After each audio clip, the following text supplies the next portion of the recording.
La Genèse, chapitre 32. Jacob poursuivit son chemin, et des anges de Dieu le rencontrèrent. En les voyant, Jacob dit, « C'est le camp de Dieu », et il donna à ce lieu le nom de Mahanaïm. Jacob envoya devant lui des messagers à Ésaü, son frère, au pays de Séhir, dans le territoire d'Édom.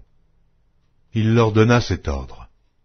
« Voici ce que vous direz à mon seigneur Ésaü. Ainsi parle ton serviteur Jacob. J'ai séjourné chez Laban, et j'y suis resté jusqu'à présent.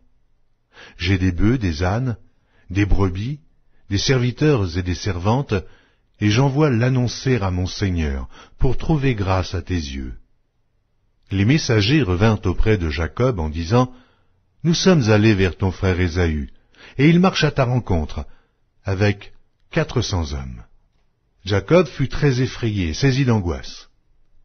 Il partagea en deux camps les gens qui étaient avec lui, les brebis, les bœufs et les chameaux, et il dit, « Si Ésaü vient contre l'un des camps et le bat, le camp qui restera pourra se sauver. » Jacob dit, « Dieu de mon père Abraham, Dieu de mon père Isaac, Éternel, qui m'a dit, « Retourne dans ton pays et dans ton lieu de naissance, et je te ferai du bien. » Je suis trop petit pour toutes les grâces et pour toute la fidélité dont tu as usé envers ton serviteur.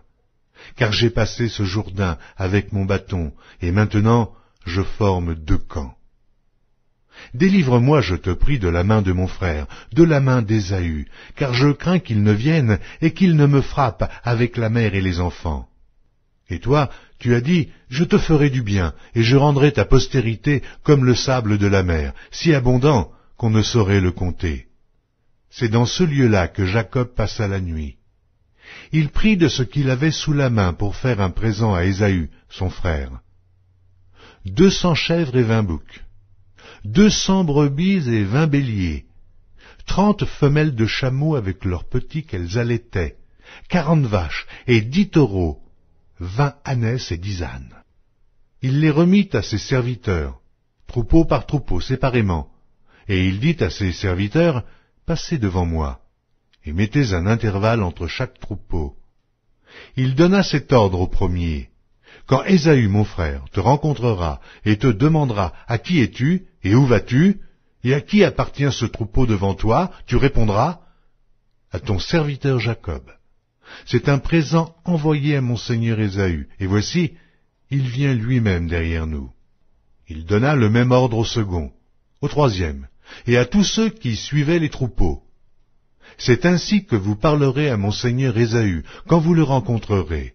Vous direz, « Voici ton serviteur Jacob, vient aussi derrière nous. » Car il se disait, « Je l'apaiserai par ce présent qui va devant moi. Ensuite, je le verrai en face, et peut-être m'accueillera-t-il favorablement. » Le présent passa devant lui, et il resta cette nuit-là dans le camp.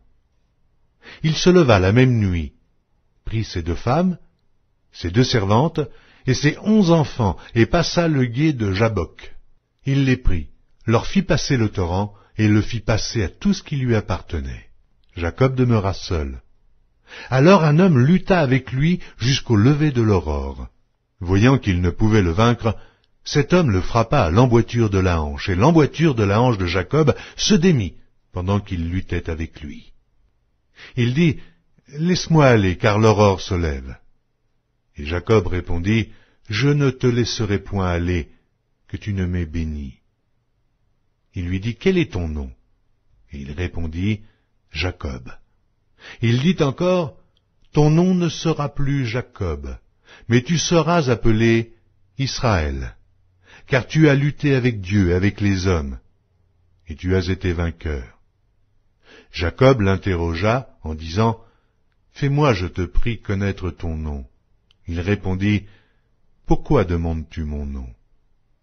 Et il le bénit là. Jacob appela ce lieu du nom de Péniel, car, dit-il, « J'ai vu Dieu face à face, et mon âme a été sauvée. » Le soleil se levait lorsqu'il passa Péniel. Jacob boitait de la hanche. C'est pourquoi, jusqu'à ce jour, les enfants d'Israël ne mangent point le tendon qui est à l'emboîture de la hanche, car Dieu frappa Jacob à l'emboîture de la hanche, au tendon.